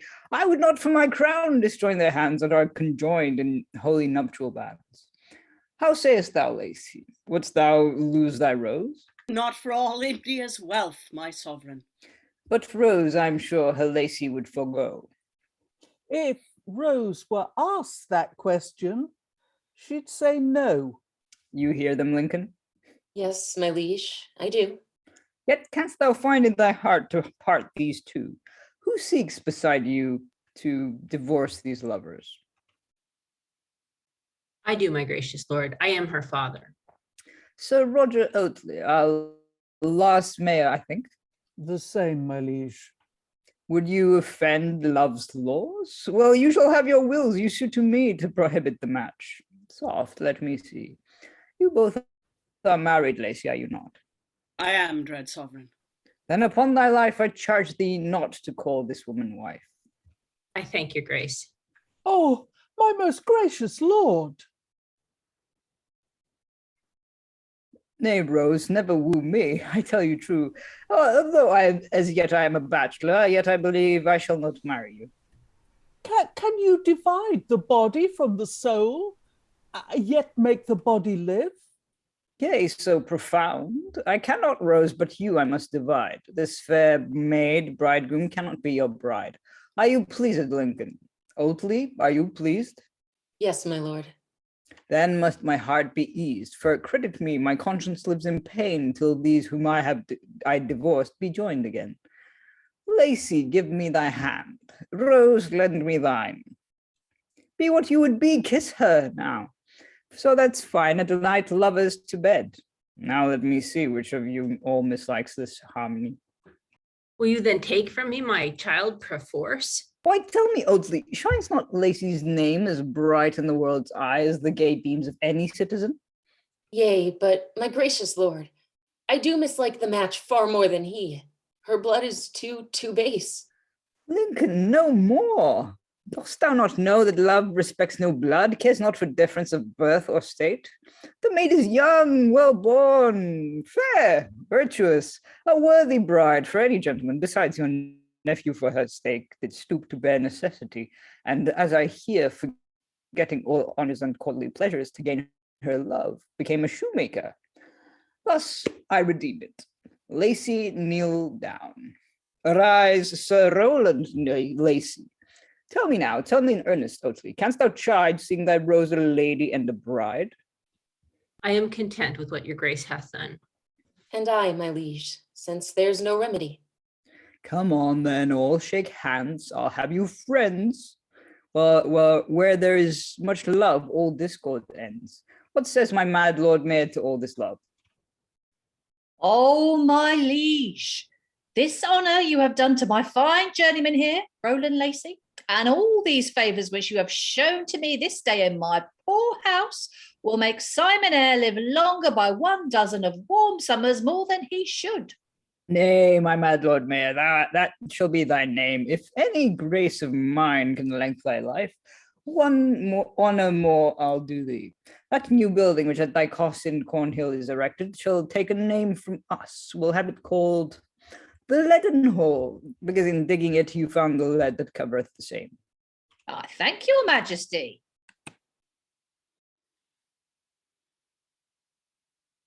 God bless your grace. Lincoln, a word with you. Enter Hodge, Firk, Rafe, and more shoemakers. How now, my mad knaves? Peace, speak softly, is the king. With the old troop where we keep and pay, we will incorporate a new supply. Before one summer more pass over my head, France shall repent England was injured. What are all those? All shoemakers, my liege, sometime my fellows. In their companies I lived as merry as an emperor. My mad Lord Mayor, are these all shoemakers? All shoemakers, my liege. All gentlemen of the gentle craft, true Trojans, courageous cordwainers, they all kneel to the shrine of Holy St. Hugh. God save save your your majesty! Mad Simon, would they anything with us? Mad knaves, not a word. I'll do it. I warrant you. They are all beggars, my liege, all for themselves, and I for them all, on both my knees to entreat that for the honour of poor Simon Eyre and the good of his brethren, these mad knaves, your grace, would vouchsafe some privilege to my new Leaden Hall, that it may be lawful for us to buy and sell leather there 2 days a week. Mad Sim, I grant your suit. You shall have patent to hold 2 market days in Leadenhall, Mondays and Fridays. Those shall be the times. Will this content you? Jesu bless your grace. Bless you. Name of these, my poor brethren shoemakers, I most humbly thank your grace. But before I rise, seeing you are in the giving vein and we in the begging, grant Syme Eyre one boon more. What is it, my Lord Mayor? Vouchsafe to taste of a poor banquet that stands sweetly waiting for your sweet presence. I shall undo the air only with feasts. Already have I been too troublesome? Say, have I not? Oh, my dear king, Syme Eyre was taken unawares upon a day of shroving, which I promised long ago to the Prentices of London.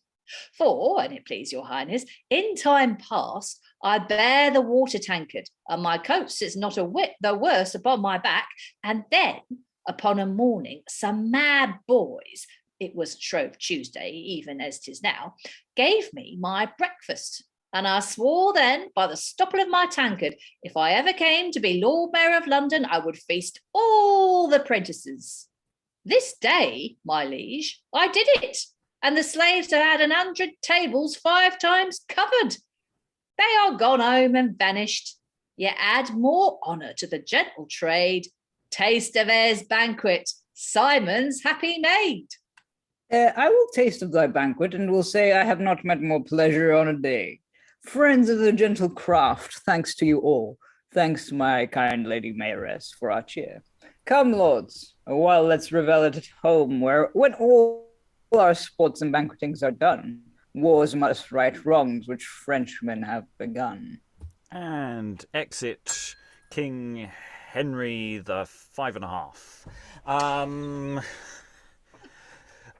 Yes, we are getting a lot of London origin stories here. The detail coming in here. So, yes, Eyre did rebuild the Leadenhall, and it's the building that Elizabethans would have known at the time was the one that what he built. So that's pretty much bang on. And the use of Leadenhall Market and the privileges there, that's broadly speaking bang on.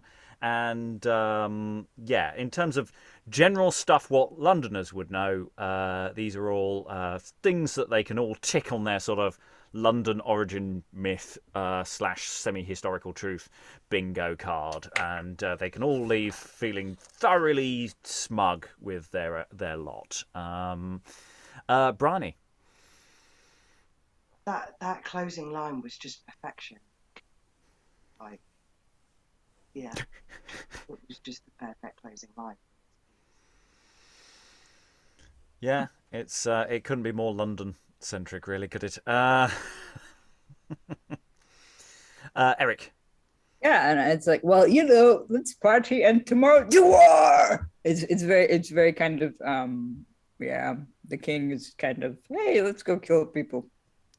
Yeah, I mean, the king's got some novel ways of arranging some happy endings here. So, right, you want them divorced. Right, they're divorced and married. There we go. You're not happy about his status? Boom, he's a knight. There you go. Everybody happy now? Right, let's move on. I mean, this is a king who he basically just turns up with a magic wand and just goes, kazam. Yeah, Rex Ex Machina. Yeah. You know, I don't think there's any real fear in the audience that the king's going to turn up and say, okay, Lincoln, Lord Mayor, yeah, no, you're right, absolutely.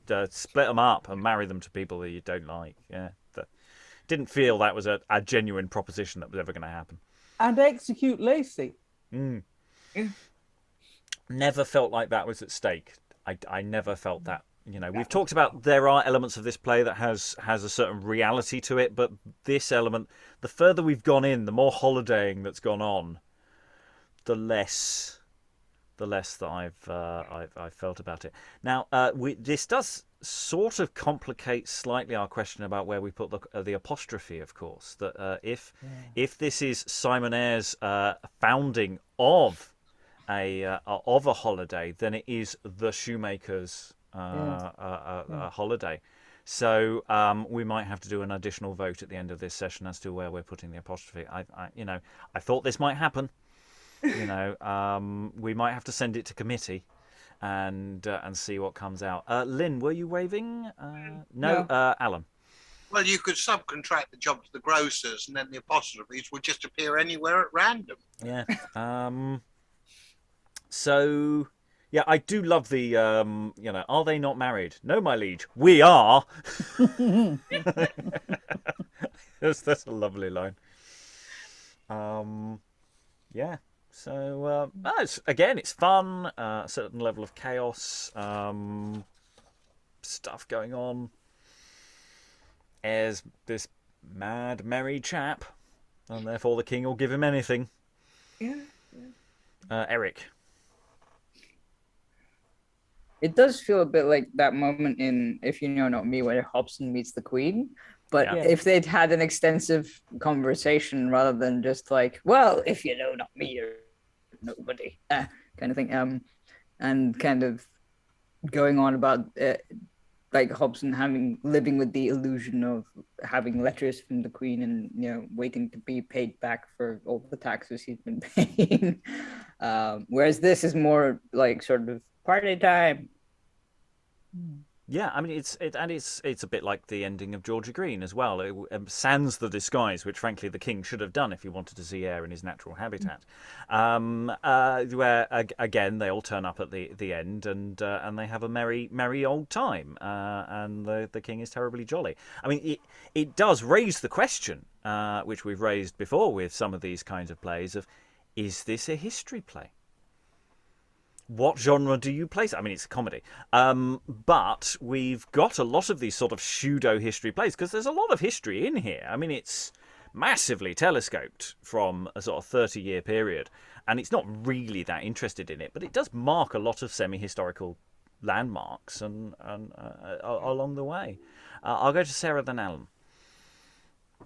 To me, it feels like a history play, not so much because that's the genre that it's in, but because it seems to be saying a lot about the time when it was written and performed. I liked what Aliki said earlier about how this was basically blowing a raspberry to, the Middle Ages. And it kind of reminds me slightly of that period in the 90s, in the late 90s, where everything suddenly went cool Britannia. It was like London had been shit for years because we'd had a massive recession and everything was too expensive and no one had any work and everything was grey, and then all of a sudden, boom, like the work started coming back, stuff started happening, London perked up, there was reinvestment, there was new investment, and all of a sudden we had this kind of cultural moment where suddenly it was actually fashionable to have a Union Jack printed on your dress, which I just can't imagine happening now because it's gone completely the other way. But there was this kind of moment. And this to me, and I don't know because I don't know the history, but this to me feels like the encapsulation of a moment. This play feels like it's celebrating a very particular moment in time, even though the history it's referring to is, from ages past. It's saying, yes, come on, look, we're all here. We're all in London. Prentices are still here. Shrove Tuesday celebrations are still here. Sounds like from what Helen was saying that they got out of hand quite often, but it's like it to me, it seems like a history play in that it's a weird kind of social commentary on where people were at the moment, if that makes sense. Yeah, I'm not quite sure that it's blowing a raspberry to the medieval. I think it's there's a certain amount of nostalgia sort of element to this of, wasn't it great then? Look, they had all these merry people, and especially at a time when actually there's a certain sense of things are not quite right actually in Elizabethan England. There's a lot of anxiety and troubles and wars overseas, which creeps into this with the laming of Rafe and things like that. So I wonder whether it's actually doing something slightly different. I'll go to Alan, then Helen, then Lynn. Yeah, just a quick question. Eric raised the question of Hobson and the if you know not me. Where does that sit date-wise compared with this?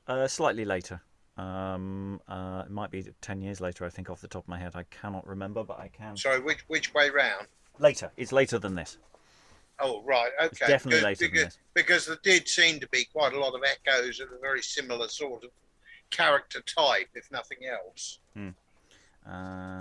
If you know not me, part 2 is 1605, and part 1 is presumably before that.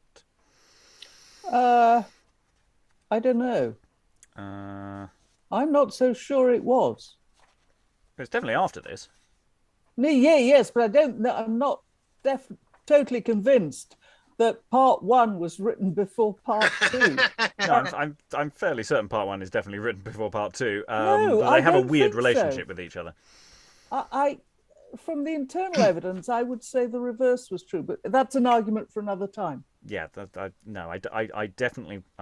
They're written on top of each other, basically. They're 1604, 1605. I think the idea of whether you can put a wafer thin mint between them is slightly irrelevant. Plus, what possibly happens to the text with them later on. Complicated stuff that probably nobody here cares about. It was also, I was thinking actually the relationship possibly with Thomas Cromwell as well, which is nearly on top of this. In fact, is indeed on top of this. You look at some of the plays that are happening at the same time as this. We got Thomas Cromwell, we got Sir John Oldcastle. I'm just listing the ones that we've done, as well as Edward IV parts 1 and 2. I mean, they all do have a certain feel of a moment. Helen, then Lynn, then Aliki. Yeah, I was going to say something, wasn't I? We'll come back to you. about Lynn, then Aliki, then Helen. Yeah, just sort of bouncing off of Sarah. I do feel like this is it's so much about London, and it has this sort of real life feel with all the details about the material culture. It is really of its moment in many ways, but I wonder if it's rather than sort of a moment of nascent optimism, more escapist. That times are really kind of hard. The Queen is aging. We're not absolutely certain what's going to happen with the succession. This is right around the time of or a little before, I guess, the Essex rebellion. So there's tension between the Queen and her favorites. Wars in Ireland, war with Spain has been ongoing for decades, and no one can seem to find a way forward with that. So yeah, times are hard. And maybe this is just, we want to have some fun and remember a kind of non-existent past when luck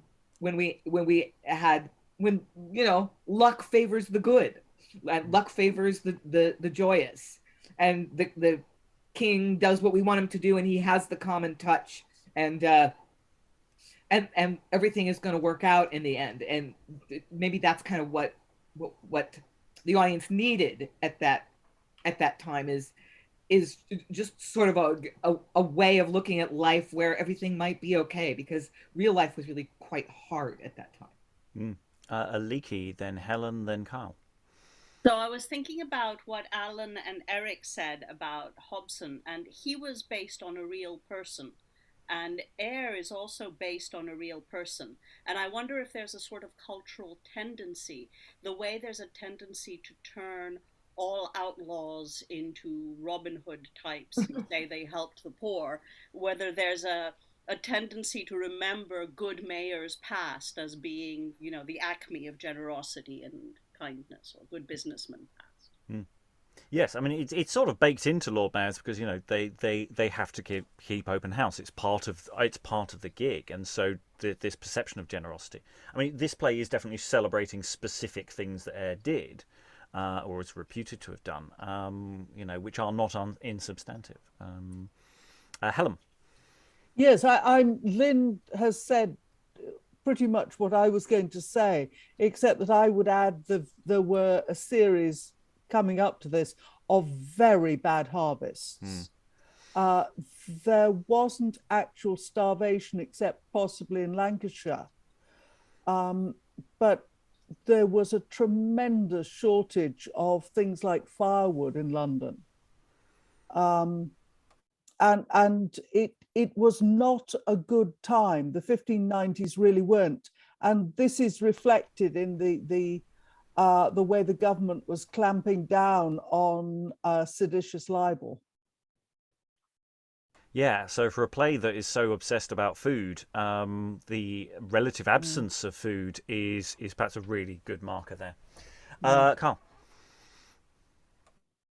I was wondering about that exact thing with the focus on food, but it almost feels like it would be torture to watch this play if you were hungry, because it is so evocative of appetite. And like, I was getting hungry listening to the, right. So it would be weirdly, I mean, if that was celebration, that'd be weirdly a way to do it, or escapist, because it really brings your mind to your stomach.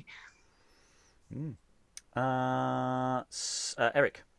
I'm just wondering if you could do it as a sort of, like, have a model of, well, old London, and sort of have, or even just, I don't know, not screenshots, what do you call them, like projections of the buildings while, as they're being talked about, like, oh yeah, you built this one as well, so we're going to do this for you, or kind of just in case, I don't know if these buildings are still standing, so because I don't live in London, so or the UK, but yeah, it's kind of, you could do a sort of semi weird TED Talk thing, but that would be, I don't know.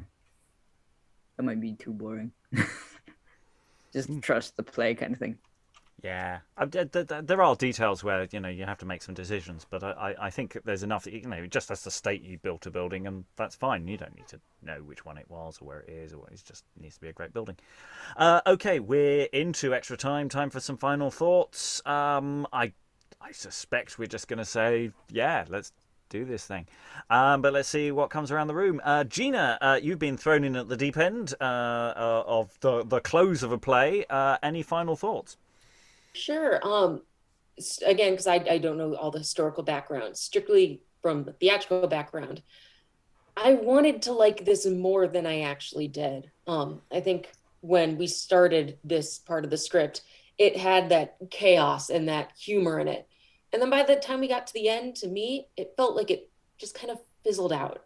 I think in part, it might have been how you mentioned, like the king, when everyone came with these certain requests, he just kind of did it. And from a storytelling perspective, to me, that's not very fun. So, yeah, I liked how it started out more chaotic and silly, little tongue-in-cheek, but it just kind of fizzled out for me. So I thought this was just an okay script.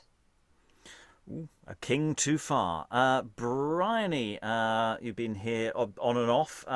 Any final thoughts? Yeah, it's just, I don't know, I found it quite a sell. After reading something quite heavy, just the tone of it was really light and enjoyable. The language has been fun. And if you were going to consider it a history, then you could perhaps use it after something quite heavy to just lift people back up again. Yes, that's a good point. Thinking about how we've got these sort of very deadly serious history plays, and then these sort of pseudo history plays aren't that interested in history, but they're using it as a setting.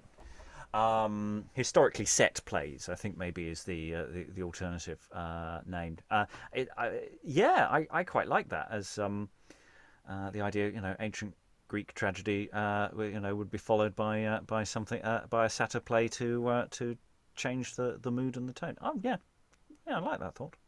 Alan, any final thoughts? Yeah, I must admit that to me the spirit went out of the thing when you started getting into the royals coming on, because I quite honestly, I'm not sure what that really added to the thing, other than, as Aliki put it, Rex ex machina, just to try and tidy up some of the many loose ends. But that final sequence with the king didn't really, to me, add an awful lot.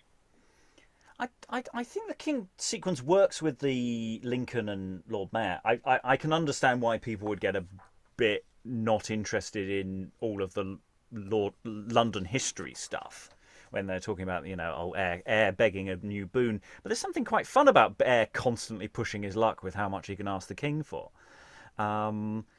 I think that there is a slight issue with the amount of stakes you can raise with how mercurial the king is as to whether he's actually going to grant the thing. And by doing the divorce and then marrying again moment, that might actually work very well on stage, or certainly better than in a cold read.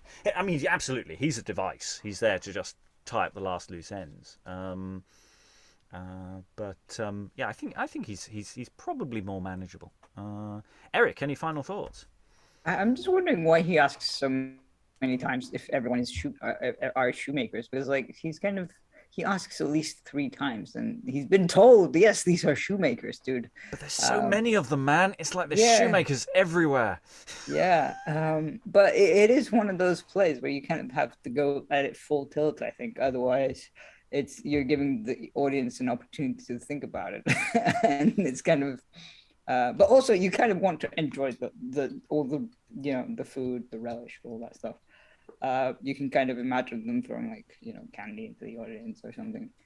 I don't know. I think it's a fun play, and I would be curious to sort of stage it alongside some Marlowe plays, just to sort of go, yeah, those plays are shit. Come over here and watch this one. Because that is kind of what it's doing. It's like, oh yes, I can be perfectly grave in front of a pope and a king and the Tamburlaine and Solomon and so on. So you kind of, I think you would stage this after this very serious one. Helen, any final thoughts? Yeah, I came to this thinking that there would be something a lot more subversive, not just of good order and Lord of Misrule subversive, but because all the social historians say that Shoemakers has this enormously long tradition of radicalism, but I didn't see any of it. It was misrule as against good rule, and misrule won. Kyle, coming for the final session. Any final thoughts? The ending that was brought to our attention in the last bit, I liked it too, and it reminded me kind of Herrick's Hawkart. I mean, if this is like a kind of a festival, live and eat, that last ending is like, and then die in the war, and it does feel kind of subversive in that moment for me. Aliki, any final thoughts? Yeah, I mean, I take Alan's point that the ending doesn't work as well for a modern audience as it would for the Londoners of the time, because I think there's a great deal of kind of the thing where your friends are in a show and you laugh a lot because it's your friend who does that thing that he always does. There's that familiarity laughter there. Oh yeah, we know the Leadenhall leather trading, ha ha ha. And it's kind of like it's building an audience up. But on the whole, I really enjoyed this play. It's such a nice ensemble piece. There's so many lovely little bits, so many lovely roles, and yeah, I would enjoy seeing it. I would enjoy working on it more. I think it's just great. And it has to be said, I mean, there's a really interesting question about how doubleable this is, actually, because it looks on paper like it's a massive cast, but I think actually, because in the final scene, the number of agents who are really doing something in that final scene rather than just standing on stage is a lot of the time relatively small, and I'm thinking maybe you could cheat this and do something that's not a small cast, but not as massive as it might look on paper. So I'm quite interested in actually sitting down and really working through possible doublings for this, because it has slightly greater legs. And I think there's a point, about that it's so London centric that will it tour to Bradford? How well does this kind of thing go down outside of the M25, because it is so centric on that, and so yeah, in the same way as plays about actors, the actors love it. I'm not sure the audience always does. Lynn, any final thoughts? Yeah, I tend to agree to a certain extent with Gina and Alan about the ending, and that it is a little it's unsatisfying and kind of contrived. I think part of that is the denouement just takes too long. Like Aliki was saying, the jokes are hilarious if you're a working person in London in 1599, maybe not so much if you're us. So I think that some of that effect of sort of the letdown, the anticlimactic feel of the end could be helped by just making it, cutting it and getting through it faster. Yeah, I think Helen has a good point. It's not as subversive as you might expect it to be. I mean, the whole point of Carnival and Chaos and the Lord of Misrule is that it's actually very formalized. It's very stereotyped. It's controlled chaos. Mardi Gras ends and Lent begins. Apprentices don't riot on random days. They riot on recognized, traditional days. So you have that push against order and establishment, but it's actually very controlled. It's actually it's actually very formalized. So, and I think that's what this does. It's that kind of that moment that we all agree things are going to be crazy, but the play ends and we go back to following the rules. That's just how it works. But I think the experience of it can be, I think, really very enjoyable. I'm not saying escapism is a bad thing. I think it can be really socially healing and socially necessary. I mean, in a sense, it's actually very easy to just sort of take out that dogleg, because it has a denouement, which actually I think is relatively swift and efficient of sorting out Lincoln and the former Lord Mayor. And you effectively have an end there. Shake hands, I'll have you friends. Do you have something witty to say at the end? Yes, vaguely, that'll do. And then you could not have all the extended call-outs to, and you just have a merry dance. So if it felt like in production that dogleg is a step too far, then that's easily. I mean, there's an awful lot of merriment that happens in that second half of the play as well, which might be too much because it does sort of happen again and again. It depends how much merriment an audience can take. And I think that's situational. I think that's what your production does rather than necessarily what we can decipher from a text in this context.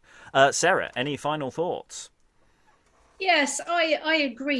You've got to interpret this text to make it work. But I really don't have a problem with the end at all. I mean, I think in a way, what Lynn said was right. It's contrived. It's contrived for a reason, and therefore it actually isn't anticlimactic because it's doing a thing. It has a purpose and it does it really well. I mean, yes, the merriment does start quite early, and you'd have to be careful to build that so that it didn't go. You didn't peak too soon. You'd want to build to a crescendo. I think if you move the song, because am I right in thinking the songs are just kind of randomly stuffed in the text? Yeah, I have huge issues with the songs full stop. I mean, I think that's one. Just hand that to a production to make their own decisions. Yeah, I mean, if you moved this, if maybe you took one of the, I mean, I missed most of the songs because I was away yesterday, but like if you move the song that we had today, if you move that to the end, and really like created this massive crescendo of misrule that turns up, and you have the king, in the center kind of being all jolly, and then everybody just kind of whirling round him. That to me, that is what you want from a play like this. You don't want it to end with the romantic couple like getting the king's blessing and being divorced and remarried, because like nobody cares. Nobody cares about the romantic plot. Yeah, it's kind of sweet, but it's just like that. Like, comedies are contrived, and you're there to have a good time and to have a bit of a party. I mean, this is like party by proxy, isn't it? You sit in the audience or you stand in the audience and watch this rather than going partying yourself, rather than going rioting yourself, you kind of get you bask in the afterglow of the performers doing it. And I think it does that really, really well. Having said that, I do like bonkers plays. So, and I absolutely love the language in this play. There have been so many brilliant, really colourful, vibrant expressions, some of which have been insults, but some of them haven't. They've just been like little throwaway lines, and it's packed full of them. And I think also a lot of it is to do with the rhythms of it. Like I was fascinated by the rhythm of Simon Eyre's language because I was playing him today, and you cannot read that in a normal voice. Now, I don't know if I got the voice right or not, because I literally kind of felt my way into it as I was reading it, but you can't just play that in a normal voice. It's impossible, because you just end up blah, blah, blah, falling over yourself. And I think there's something very interesting going on with the language in this play, not just in his character, but in some of the other characters as well, especially in the prose, which I think would be really fun to dig into, because I think that just adds to the whole bonkers misrule thing of it when you've got all these different rhythms clashing and coming together. Yeah, I mean, it's interesting. We've discussed precisely where you pitch the comedy, and how bonkers do you get it. We were talking early on that the play had a certain level of weight, and I think as we've gone on, there's been a sense of, well, you don't want it to be too weighty. You don't want it to be full of social comment. I mean, I can just imagine a director at the end, thinking that they're clever, going, they're all having fun, they're all having lots of fun, and then the king says, wars must right wrongs with Frenchmen, and you suddenly go to a backlit and a machine gun fires, and over, I can see someone thinking that would be a good idea, and I'm just gonna say, don't try and add darkness to where it's not really there. It's that's not what the play is trying to do, really. I don't think. That said, I shouldn't gatekeep. You want to do that, you do that. You do you.